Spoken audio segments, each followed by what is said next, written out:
We have started with the second module in which we are learning what are lists. What is a list? A list is a collection of, it's a sequence of elements. A list is something like an array, but in Python we call it as a list, and list is always written in square brackets.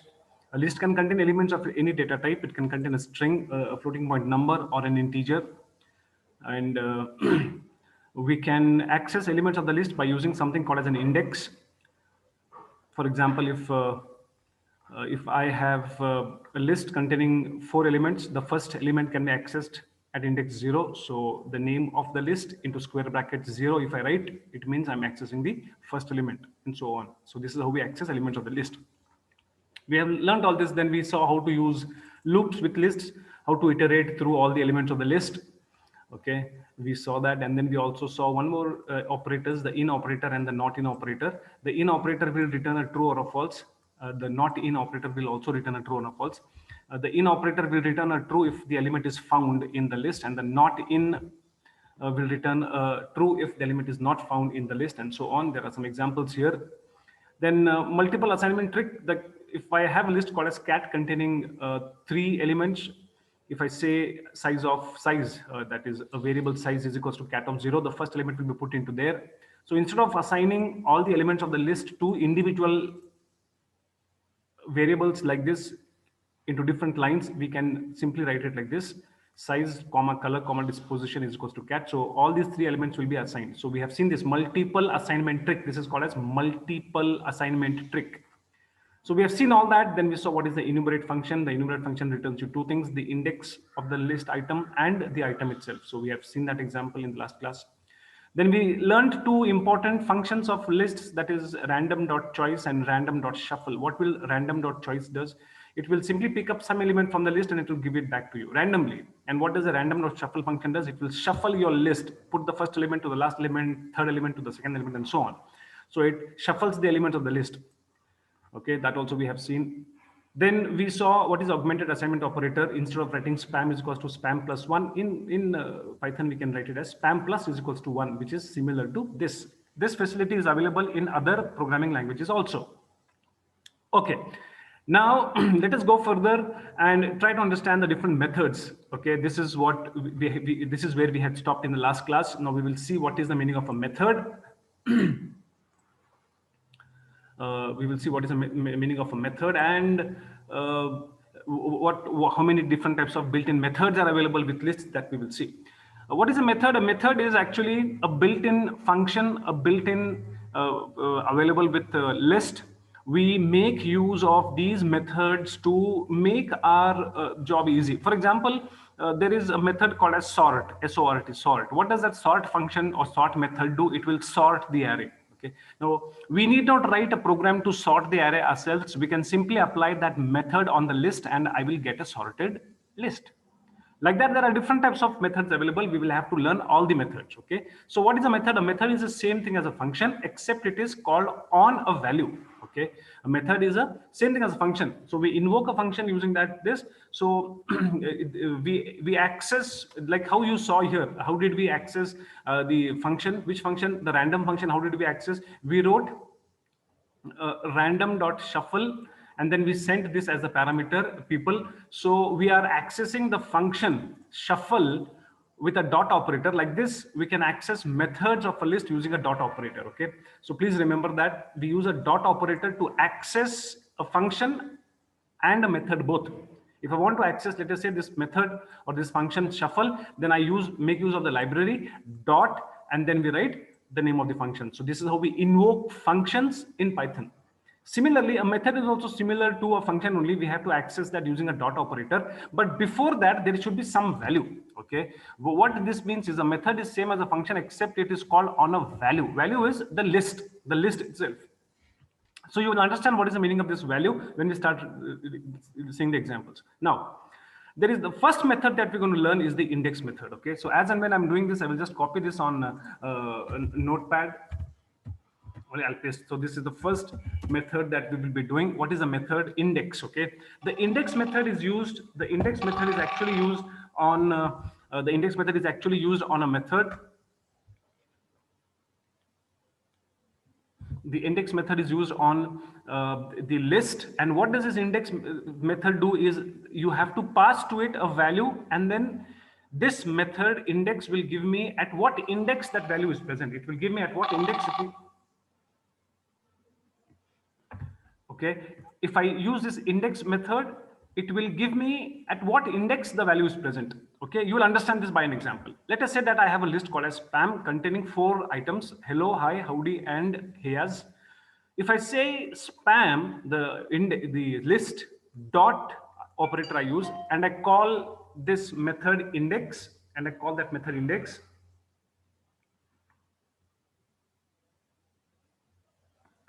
Okay, I use the list dot operator, and then I use the index method, and then to that I pass a value. To that I pass a value. Okay, I pass a value hello. So this index method, what will it do is it will check if this element is present in this list spam, and if it is present, it will give me back the index at what it was. It will give me the index at which this hello element is present. So if I say spam.index hello, this method will check in the list if this hello word is there in the list. Yes, of course it is there. And at what index it is present? It is present at index 0. This is present at index 0. This is present at index 1. This is present at index 2. And this is present at index 3. So 0, 1, 2, 3. So at 3 indexes, at third index, you have this value here. And at the 0th index, you have this value hello. So spam.index into bracket hello will return me. It will give me back a 0. Similarly, if I do spam.index here's 0, 1, 2, 3. So it will give me back 3. It will give me back 3. And then if I do spam.index howdy, and howdy 3 times, right? Remember, this is one element. This is one element. It is one string. Do you think this word from here to here is present in the list? It is not present. Okay, it is present only once, but 3 times it is one string. So I'm comparing this entire an element containing howdy written 3 times is there in the list or no, it is not present. So in this case, remember, it will give me is not present in the list. So it will give me an error. It will give me an error because the index for this particular word cannot be found because this word is not there in the list at all. Okay, so you understood now what is the index method. It will give me back the index at which the element is present. Now let us go further, learn the second list. Then we have an append method. Similarly, we have an insert method. What does the append method do? Let us see that. Okay, let us say that I have a list, 3 elements I have in the list. Then I say spam.append moves. Then it will add this new element to the list. It will add this element to the list at the back. It will insert it at the back. So you see that spam list contains these 3 items originally: cat, dog, and bat. I add one more element to it, moose. And then if I display the value of spam, now spam has become what? Cat, dog, bat, and moose. Now there are 4 elements in the list. So the append method adds an element to the list at the last. Remember, it will add the element at the last. Later, it will not add moves at the beginning of the list, but it will add it after all the elements of the list in the end, at the last. This is what the append method does. Similarly, what does the insert method does? The insert method actually takes 2 parameters. All these methods take how many parameters? Index method takes 1 parameter. Okay, append method takes 1 parameter. That is the name, the element that you need to add to the list. We have an insert method. Which will take 2 parameters. The first parameter is the index, comma, and the second parameter. So you can see how many parameters are there to the insert method. There are 2 parameters. One is the first parameter, comma is there. After the comma, the second. If there is one more comma and one more value, it means that the method takes 3 parameters. You can see now that the insert method takes 2 parameters. One is the index at which this element should be added. So you by now must have understood what does the insert function does. The insert function basically inserts this element chicken at index 1. So after the execution of this statement, what will be the condition of spam? Spam already contained cat, dog, and bat. Now if I say please insert chicken at index 1, so you can see the first element is cat. At index 1, chicken will be added. After that, dog will come, and then bat will come. So the insert method will add a new element to the list at the specified index. The index will come first, and then the element will come. So at the specified index, the insert method will add this element. Fine then, so we have learned the index method, then second we learned the append method, and then third we learned the insert method. Okay, let us go further and try to learn some more methods of lists. Okay, now there is an error here. Why this error comes, we have to see that we have a variable called as eggs. Eggs is equals to hello, and then eggs dot append world. If I do, then it will give me an error. Why? Because you can use the append method only on lists, only on list. This should be a list. Eggs dot append eggs should be list, but it is not a list. You can see eggs is a simple variable in which you have kept a simple string. If it is inside a square bracket, then eggs becomes a list. But since it is not in a square bracket, it is a simple variable. So that's why it gave an error here. Okay, it gave an error saying that a string object has no attribute append like that. It gave you an error. Okay, now one more error you can see here. Bacon is a simple variable which contains a value 42. It's a simple string. It's a simple integer variable bacon. And if I say bacon dot insert 1 comma world, I'm trying to insert something. But remember, insert is a method which can be used only against a list. Bacon is not a list. Remember that. Okay, so this also is an error. That's why you can see that. Now let us learn some more methods with lists. We have removing values from the list with the remove method. Okay, so we have to learn now the remove method. Okay, next is the remove method. What does the remove method does? From the name itself, it is clear, very clear that spam is a list containing 1, 2, 3, 4 elements: cat, bat, rat, and elephant. If I say spam dot remove bat, if I say spam dot remove bat, then it will remove this element from the list. And what will be the condition of the list after this statement gets executed? It will be only cat, rat, and elephant, because bat will be removed from that list. So to remove an element from the list, we use the remove method, and then you have to pass the element as the parameter which you want to remove from the list. So you understood the remove method also. Okay, so remove method takes only one parameter. You can see there is no comma and one more parameter is not there. So remove method takes only one parameter. You specify the name of the element which you want to remove from the list. Okay, so you understood even the remove method now. Let us go further. Now, what will happen if you try to remove an element from the list which does not exist? For example, spam is cat, bat, rat, and elephant. If I say spam dot remove chicken, chicken is not present in the list, so it will give you an error saying that the element does not exist in the list. It will give you an error. Remember that the remove method will give you an error if you try to remove an element from the list which does not exist in the list. It will give you an error. Okay, fine then. So now what happens in this case here? If let us say my list spam contains cat, bat, rat, one more cat, hat, and one more cat. So how many cats are there? 1, 2, and 3. 3 cats. 3 elements with the name cat is there. If I say spam dot remove cat, what do you think will happen? You think that it will remove all the elements, all the cat elements from the list? No, it will not do that. What it will do is it will only remove the first existence. The first appearing element from the list it will remove. So spam dot remove cat, if I say spam dot remove cat, if I say, okay, spam dot remove cat, if I say, so it will remove only the first appearing element. So the first appearing from the left hand side, it starts, the first element only will be removed. So that the remaining list will be bat, rat, cat, hat, and cat. So this will what will remain. This cat and this cat will remain. Okay, remember, remove function will remove only one element and the first appearing element from the list. So we have understood the remove method. Then let us understand how to sort the list using the sort method. Sort method, from the name itself, it is clear that it will sort your list in the ascending order. Okay, in the ascending order, it will sort the list. Ascending means smaller to bigger. So if my list is spam containing these numbers 2, 5, 3.4, 1, and -7. If I say spam dot sort, now the list spam will get sorted, and then after that the condition will be like this: -7 will come first because it is the smallest. Then will come 1, then 2, then 3.4, and then 5. So this is what will be the sorted list, and it will change spam only. Spam is the list that will get sorted automatically by using the sort method. If I say spam dot sort, it will sort it in ascending order. Now, if I have a list containing strings, okay, if I have a string and string, all of them are strings. Now, if you say spam.sort, remember it will sort even this, alphabetically. You can see that A is the first element, so this will be the first element in the array. If there is one more element starting with A, then the second element of the word will be checked. Now, since there is only one element in the list starting with A, so that will obviously become the first element because it will sort it alphabetically. A comes first in the alphabet, so that will be first. Then comes C. No, C will not come because B is there. B is there, badger, B is there, so that will be the second element.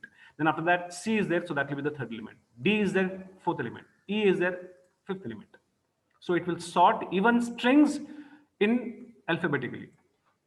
Okay, it will sort it alphabetically. Even strings it can sort.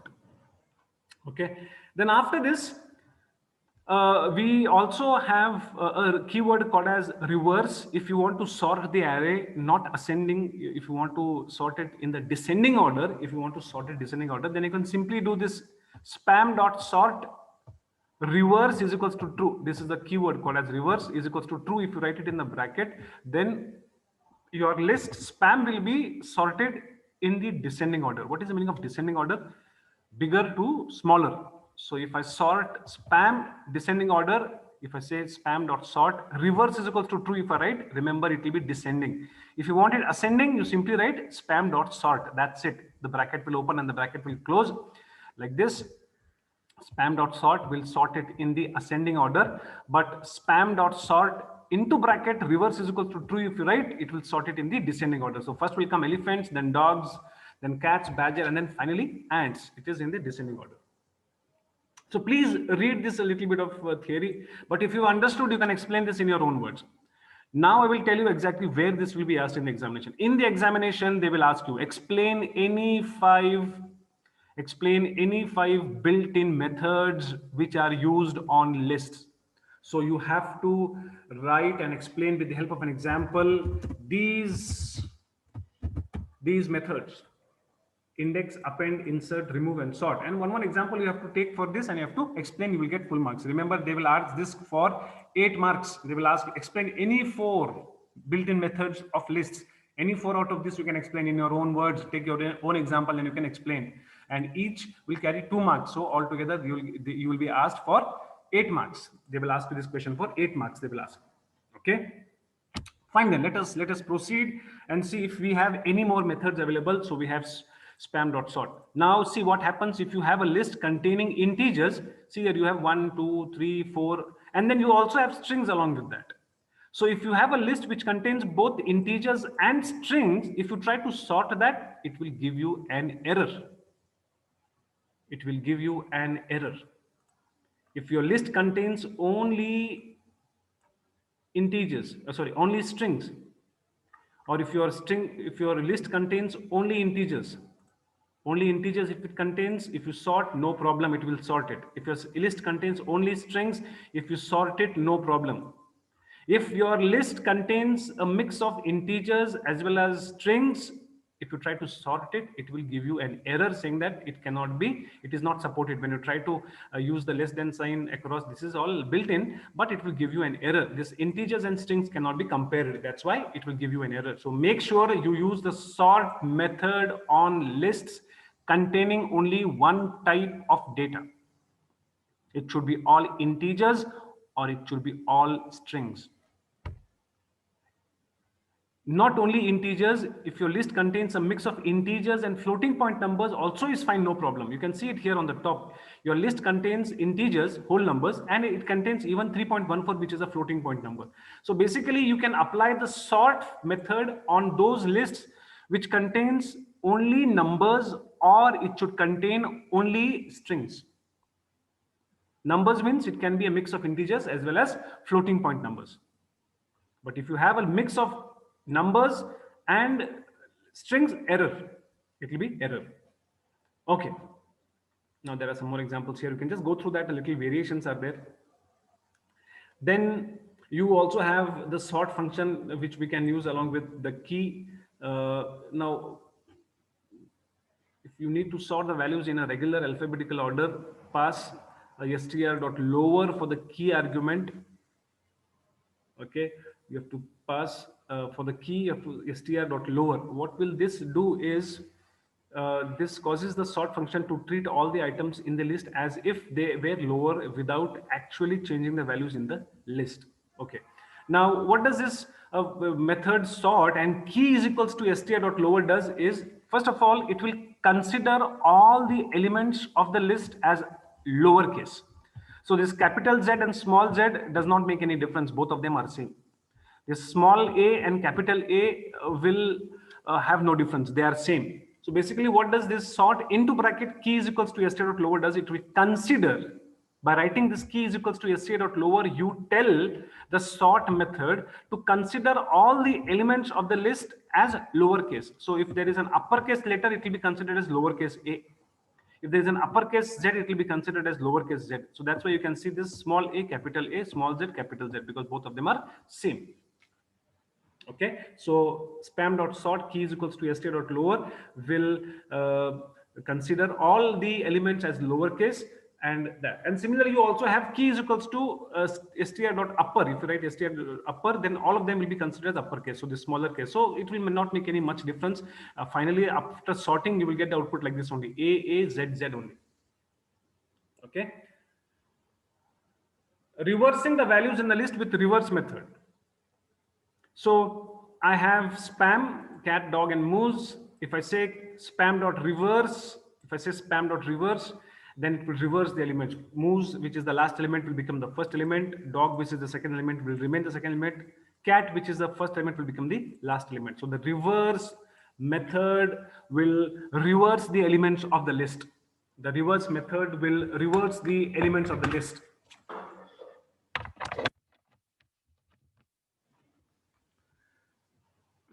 Okay, so it will reverse. Sometimes you may want to do this. So that's why we have a reverse method.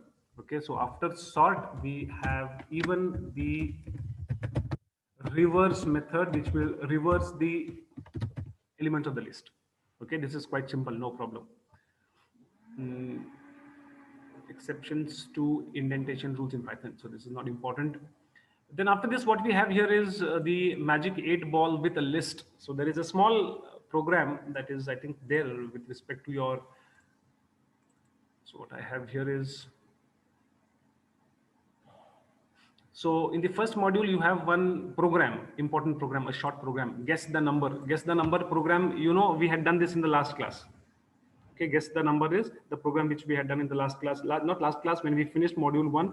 So from each module, there is one program which is important, which you have to learn. They may ask you this program only in the examination. Okay, and in the second module, I thought I had seen the 8 ball problem somewhere, but if it is not here, then it will be somewhere else. Okay, no problem. Okay.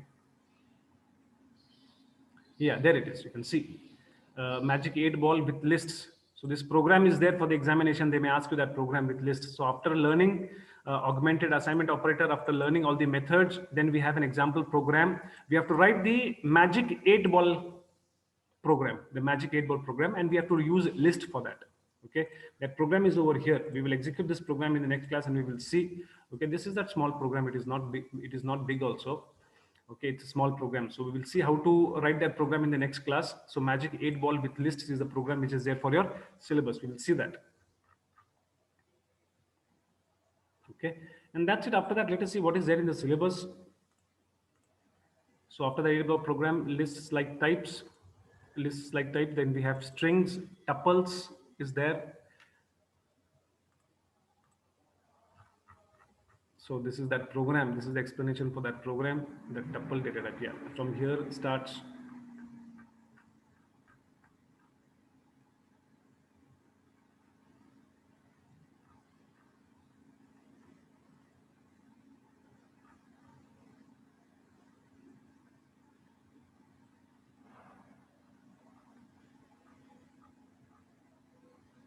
Okay, so according to the syllabus, the next thing that we have to learn is, after the 8 ball program, is the list like types. Which are the other types available in Python which is like lists? What is a list? You know now. A list is a collection of elements. Elements, it can be the list can be a mix of elements, of integer data type, string data type, and so on. Now, which are the other types available in Python which is like lists? The first one is strings and another one is tuples. One data type which is similar to list is a string, and the other data type which is similar to list is tuples. So let us understand what is the meaning of the tuple data type. Okay, let us see what is the meaning of the tuple data type. Tuple data type is same as list. Okay, let us start with the declaration. You can see that how do we declare a list? We write the elements of the list, okay, inside bracket. And here you can see the difference is that tuples are always put in parentheses like this, simple parentheses. Okay, simple parentheses like this, it is enclosed. But what about lists? You can see on the top here how are lists defined. So many lists we have defined on the top here. You can see spam is a list containing 1, 2, 3, 4, Alice and Bob, and you can see that this is square brackets. Lists, elements of the list are always put between square brackets separated by commas, whereas the tuple data type is similar to list only, but it is always put into simple brackets, parentheses. So I have a tuple called as eggs, which is equals to 3 elements. There are 3 elements in the tuple. I have hello, then I have 42, and then I have 0.5.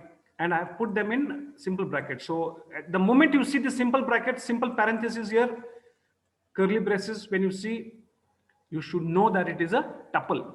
If there is a square bracket here, you have to understand immediately that it is a list. It is only from this declaration that you will understand whether it is a tuple or it is a list. Square bracket is always a tuple. Curly braces or simple brackets, parentheses are always tuples. So I have a tuple here called as eggs containing 3 elements, hello, 42, and 0.5, which means that a tuple can contain elements of any data type. One element can be a string, another can be an integer, third one can be a floating point number. There can be one more, another string, there can be one more, another integer, and so on. If I want to access the first element of the tuple, somebody is asking a question. Yeah, Pranali is asking a question as to saying eggs, is eggs a keyword? Is eggs, she's asking a question as to if eggs is a keyword. No, eggs is not a keyword. It is just like a list. This is a variable. Instead of eggs here, I can have x1 or x10 or x100. So eggs is like a simple array only, and arrays can be given any name. Before this, you saw here in tuples, in lists also you saw, that these lists were given any name. I am giving a name spam to my list. Spam is not a keyword. Okay, you must have seen on the top here my lists names were different. So this spam is a variable name that we give to the list. It can be any name. It can be spam1, spam2. It can even be Pranali, and then is equals to into square brackets. It is a list. Okay, so it is just like a variable. Egg similarly is not a keyword. It is a name given to the tuple. It can be any name, but only thing is that it should start with an alphabet. It can contain underscore, it can contain digits, anything, but this is not a keyword. It is a name of the list. It is, sorry, not the list, tuple. So if I want to access the first element, of the tuple, I say eggs square bracket 0. If I want to access the first element of the tuple, I say eggs of 0. I say eggs of 0. So it will give me hello. If I want to slice this and starting from the first index till the third index, first index is there, third index is there, so it will include this and the second, and then third anyhow is not there, so I can even slice my tuple. Just like how I can slice my lists, which we saw when we started understanding what is the meaning of list. I can similarly even slice tuples. So if I say eggs into square bracket 1:3, starting from the 1 index till the third index, excluding that, not including third index, till the third index, take all the elements and slice it. So it will start with 42, then it will add to it 0.5. A third element will not be taken because it is not there, and till third element, but this is what will be given back to you. Then similarly, we also have the len function against tuple. So if you say len of eggs, how many elements are there? What is the size of the tuple? It is 1, 2, 3, 3 elements are there, so it will give me 3. So what you saw here is that a tuple is similar to list only. A tuple is similar to list. It has the len function, it has the slice function. You can access elements of the list. You can access elements of the tuple by using this index into square brackets and so on. Okay. Now I have a tuple like this, eggs into, you can see these are simple brackets. Okay, we have hello 42 and 0.5. It says if I say eggs of 1 is equal to 99, if I say eggs of 1 is equal to 99, I'm trying to add a new element. I'm not trying to add a new element. I'm trying to update. I'm trying to change the value which is present already at, see, what is eggs of 1? Eggs of 1 is 42. And I'm putting a new value there. I'm putting a new value there. In lists, it allowed me, no problem. I was able to put a new value into that 42. So 42 would get deleted and 99 would be put there. But here what happens is object does not support item assignment. So you cannot assign an element to a tuple. You cannot put a new value into that. This was allowed in lists. If you remember, I was able to change elements of the list. I was able to change elements of the list. I can change the value of the list by doing this. Eggs of 1 is equals to 99. 42 would get deleted and then 99 would be written in that place there. But in tuples, this is not possible. This is non-immutable. You cannot, it is non-immutable means you cannot change it. Immutable is something which can be changed. Okay, but non-immutable cannot be changed. You just remember that keyword, that word called as mutable and immutable. Mutable is something which can change. Immutable is something which cannot be changed. So lists were mutable, tuples are immutable. You cannot change it. Okay, so it gives you an error if you try to change an element of the list, element of the tuple. Okay. Now let us go further and try to see converting types into lists and tuple functions. Okay, just like how str42 will return 42. Okay, you know what is the str function does? It takes an integer or some other number as parameter and then it will convert this number into a string by just putting a single quotes around it. So anything can be converted into a string by using the str function. So just like the str42 will return 42 as a string, the string representation of the integer 42. Okay, this is string representation of the number 42. The function list and tuple will return list and tuple versions of values passed to them. Enter the following into the interactive shell and we can, okay. Now look at this. There is a function called as tuple. There is a function called as tuple. Okay, functions always starts with a simple bracket like this. So if you pass a list to the tuple function, there is a function called as list and there is a function called as tuple. To the tuple function, if you pass a list, if you pass a list as a parameter to the tuple function, it will convert this list into a tuple and it will give it back to you. So after the tuple into bracket list, if you pass, what you get is a tuple here. You can see now what you have got is a tuple. Why you are calling this as a tuple? Why am I saying this is a tuple? Because there is a simple bracket here. It is a parenthesis. So that's why this is a tuple. But before that, what it was, you can see that it was a list. You can see that it was a square bracket, cat, dog, and 5. And I'm passing that as parameter to the tuple function. So I write tuple into, how do you call a function? You need to have a parenthesis. No, you put a parenthesis and then in that parenthesis, you write a list from there to there. And then that list will be converted into a tuple. Similarly, there is a list function. You open the bracket of the function and then to this list function, what you pass is a tuple. To the tuple function, you pass a list. To the list function, you pass a tuple. And what do you think the list function will do? It will convert this tuple into a list. It will convert that into a list.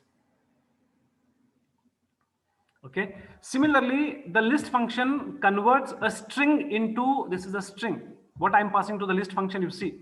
What I'm passing to the list function, I'm passing a string. Hello is a string. So what will the list function do to this string? It will break each element of the string into multiple elements and give you back a list. So you can see finally after the end of this statement here, you get a list. And the list elements are HELLO. Each element is separated. Why you should learn this is you should know how to convert a tuple into a list, how to convert a list into a tuple, how to convert a string into a list. You can do that by using the tuple and the list functions. Okay, then after that, there are some references. I have a variable called as spam, which contains 42. There is a variable called as cheese, in which I'm keeping spam. So in cheese, what goes? 42 goes, because first I had kept 42 into the variable spam and so on. Then I have spam is equals to 100.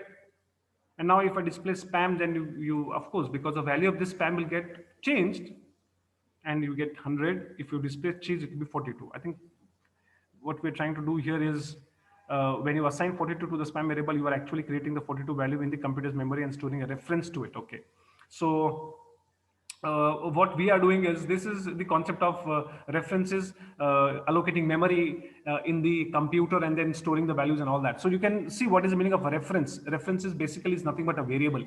Okay, I have a variable here called as spam in which I'm keeping 42. Then I'm keeping the value spam. What is there in spam right now? It is 42. You can see. So I'm keeping that 42 into another variable called as cheese. So what you have done is you have kept this into a temporary. You have kept that into a temporary variable cheese, and then you are keeping that into and then you're changing the value of spam. You're keeping a new value into spam, and then when you display the value of spam, it will be 100, of course. Okay, because of the value 42 has been changed. And then if you display the value of cheese, it will be 42. Okay, because the value is saved in that cheese and so on. Remember that wherever you declare a variable and keep a value into it, in the computer, a memory location will be reserved and the value will be stored in that memory location. Okay. Now, what we have here is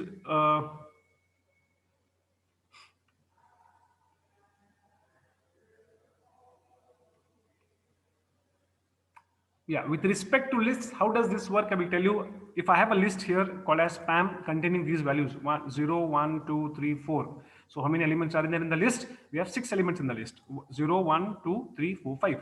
Okay, and so on. Now, if I say cheese is equals to spam, now remember, cheese becomes a list now. Cheese becomes a list. Spam, I'm keeping it into it. Spam, I'm keeping it. What is a spam now? Before, what was spam? Spam was a simple integer variable. Okay, but now spam is a list, so I keep that spam into cheese. So cheese becomes a list now. So if I say cheese of 1 is equals to hello, if I say cheese of 1 is equals to hello, I'm trying to change this element. I'm trying to change that element. Okay, cheese of 1. So 1 will be removed, hello will be written there. Okay, and then after that, if I display the value of spam, remember it will be 0, hello, 2, 3, 4, 5. So when I change the value of the list element using another variable which is stored into it, it is actually pointing to the same list. So both spam and cheese are pointing to the same list. If I say spam is a list and I keep that spam into cheese, so spam and cheese, both of them will be pointing to the same list. So now if I change the value of that list using cheese variable, it will change it for spam also. Okay, so you can see that I changed the first element of the list using cheese, and then when I display the value of spam, you can see that spam also has changed. Okay, so this is a reference. Both of them will be pointing to the same memory location. Now the time is almost up. I will continue understanding these references, the ID function, the identity function, all that we will do it in the next class. Okay, so I will stop here. Any doubts you have, you please note them down and you can ask me in the next class. Okay, so have a nice day, all of you. Bye bye.